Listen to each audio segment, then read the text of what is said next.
all the way to now. How'd you get here? How'd you get to Nashville? Yeah, well, we're still Pulse. Two of the original band members left. Been around too long, but at the same time, not long enough. Well, our actual first show was in 1975 at a local pub in the ghetto where we came from in Birmingham. And we sort of moved on to start performing with the punk rock acts during the late 70s. Went on to be so-called discovered by Island Records when we toured with Burning Spear. Got signed at Island by 78. First album came out in 78. Went on to tour Bob Marley and the Wailers that year. And afterwards Peter Tosh. Snowballed into America. And we've been knocking around the US ever since. Yeah, I was born and raised in Handsworth, which is a district in Birmingham, which is like a city in England, United Kingdom. In the mid-50s, there was a strong influx of Caribbean immigrants from the Caribbean coming to England for work. I mean, World War II took place, and within 10 years of that, they reached out for, the colonies. So that's how my parents came into the picture. They came over in the 50s, and over the years in the 60s, once my parents started working and started to accumulate the money, each child was sent for one at a time. And during that period of time, as the child, of my brothers and sisters, were coming to England just like everybody else at the time. They came over with the latest music format. So I sort of grew with the transition of the Jamaican music when it was calypso when my parents came into the picture, and then it went on to mento and ska, well, blue beat, then ska, then rocksteady, and then reggae, and then they have the one drop, and then you have so much branches of the same style of music, to dance hall as we know it today. So the situation was that as the community was growing, so was the music and also the politics in the music.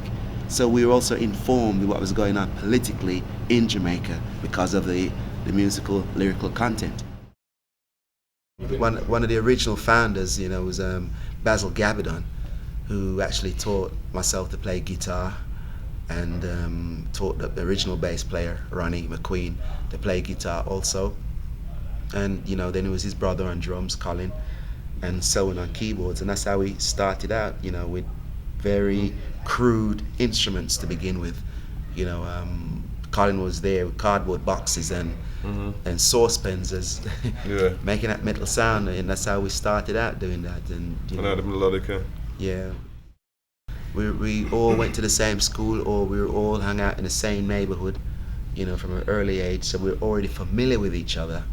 And it was like a family thing going on, as opposed to, hang on, let's put in the ads, guitar player wanted or a vocalist wanted. It was guys we already were accustomed to from day one. And I think people have felt that sentiment in the music throughout the years. We've tried to maintain that. It's been difficult because we're the only two originals left. So we've sort of analysed what it took to make the band happen at that time and for it to keep happening now. Yeah. It's feeling the same to an extent. Yeah. And we thought that was equally as important, to keep us going in a certain direction. You said something about Grammys? Yes. Yeah, well, our first nomination was in 1985, where we actually, attended that one, and we were nominated along with Blackie Huru, who went on to win that one. But we won it the following year in '86 for the Babylon the Bandit album, and since then we've had several nominations. It was a turning point. It was almost like walking on the moon for the first time, because it was also we were led to believe at the time that no one knew the band well, when we were deciding to come to the United States, and we were rock bottom at the time. And there's a philosophy, that my mother used to always throw onto me, which was you can't go further than ground. So we said, well, the ground's the furthest we've gone as far as the position we're in. So let's take a plunge. We went to the United States regardless, and we sort of built up from there. Did demos, went back and recorded the True Democracy album, way in Denmark. So it was an easy way out for us. We took the opportunity and came back and got signed to Electra Records. So, you know, it was scary at first, you know, being used to a record label and not having one. And you know, then going into a country that you were told wasn't familiar with your music in the first place. It was like really starting again. Yeah, and it's kind of strange because on the one hand, the record company was saying to us that nobody's heard of us in the States, and on the other hand, people are phoning us and writing to us and saying, yo, we've heard this album, when are you guys coming over here? So we made links with those people and so built a foundation in the US from there. I got to know them pretty well during the time I worked for Elektra Records, had a lot of respect for them. They were activists, they were very committed.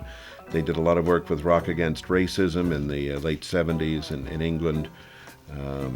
Their island album, Handsworth Revolution, is what began to put them on the map. Produced by Carl Pitterson, brilliant piece of work.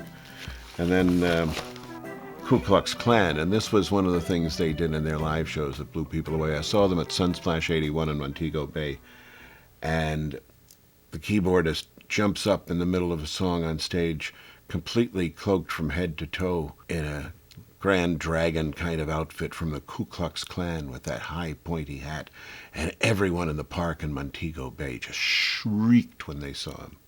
Master bit of showmanship. Tribute to the martyrs. Babylon Makes the Rules, Biko's Lament. Brilliant, wonderful work from first-rate people. And then we get Caught You. These are all on island, and all during this time they were being told by the record label that they had no audience in America, so don't bother wasting their money coming to the United States.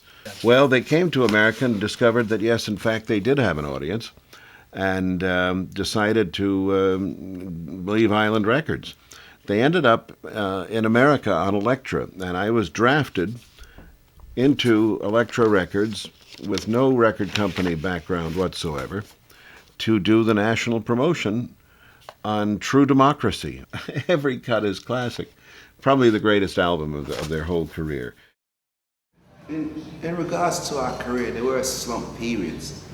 I mean, you know, everybody noted the band for its political connotations in the music and spiritual connotations, and then by the time we got to the mid-80s, we were trying to have our music hitting a wider audience, and in doing that, we also had our main fan base. And it was also at the time where, you know, roots reggae music was losing its sting as far as, and its potency as far as the people were concerned. And dancehall came in at the time with the likes of Tiger, Yellow Man, Admiral Bailey, and you know, and all those other guys at the same time. So that period of time was also one of the low moments in the band's careers in regards to how people were gravitating towards roots music. And attracting younger audiences now. I mean, we're going to the third generation now. You know, it's our generation and the generation, you know, from the offsprings of, you know, guys our age, and then their little ones. So you find that we're into the grandparents mode now, where kids are coming and saying, "Wow, I remember my father and my mother used to take me to see your concerts. Now I'm taking my child." Yeah, that's right. Yeah. And that's the phase we're at right now, which is a good thing because it shows us that our music has been timeless.